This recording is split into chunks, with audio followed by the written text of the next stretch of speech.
यूनानी और इराकियों के, तो उन सबसे जूझते रहे हैं सैकड़ों वर्ष तक, लेकिन अपनी संस्कृति, अपनी पहचान मिटने नहीं दी। इस दुनिया में बहुत सारे देश हैं जिनकी संस्कृति खत्म हो गई, जो समाप्त हो गए।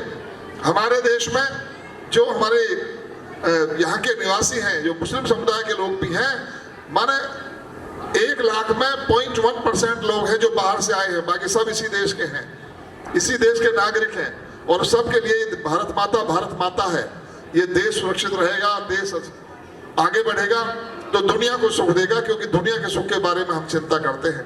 इस देश को आजाद कराने के लिए जिन लोगों ने अपनी कुर्बानी दी, उन्हें हम याद करें। और अपने अपने गांव के ऐसे लोग जो चाहे देश की आजादी के समय पर शहीद हुए, चाहे वो उसके बाद सेना में रहकर और भारत की रक्षा करते हुए, देश की रक्षा करते हुए शहीद हुए, उन सबका चिंतन करें। ये जो अब अभियान चल रहा है, मेरी माटी मेरा देश, मोदी जी ने इसके तहत एक अभियान चलवाया है कि हर गांव के शहीद का एक शिलापट लगे। वो गांव में, ब्लॉक में, जिले में जो जो गांव से लोग शहीद हुए उनके नाम का शिलापट लगे, जिन्होंने देश को कुर्बानियां दी। और उसके बाद जो दिल्ली में उन्होंने ये कुर्बानी देने वाले शहीदों के लिए शहीद स्थल बनाया है, वहां पर उनकी स्मृतियां जाएंगी, उनकी पहचान जाएगी। तो हम अपनी माटी को और अपने देश को नमन करते हुए, अपने शहीदों को नमन करते हुए आगे बढ़ें। हमारे जो इससे हमें एक और प्रेरणा मिलती है कि हम भी, देश हमें देता है सब कुछ, हम भी तो कुछ देना सीखें।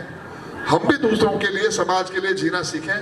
हम उनके लिए जिएंगे तो हम भी सुखी रहेंगे और दूसरी पीढ़ी भी हमारी सुखी रहेगी। बच्चों, आप लोग गर्मी में बैठे हो, मैं बहुत देर आपको पकाना नहीं चाहता। बहुत सारी चीजें आपने सुनी होंगी और लोग भी आपको सुनाएंगे। बस इतना कहते हुए कि इन शहीदों ने तो बस इतना ही कहा कि शहीदों की चिताओं पर लगेंगे हर बरस मेले, वतन पर मिटने वालों का यही बाकी निशा होगा। केवल इतना छोड़कर रह गए वो कि भाई हम पर इनको हम लोग याद करेंगे, ऐसा उन्होंने नई पीढ़ी से आह्वान किया। हालांकि उन्होंने ये कल्पना नहीं की थी कि कभी ऐसे लोग भी इस देश में आएंगे। इस देश के एक प्रधानमंत्री ऐसे हुए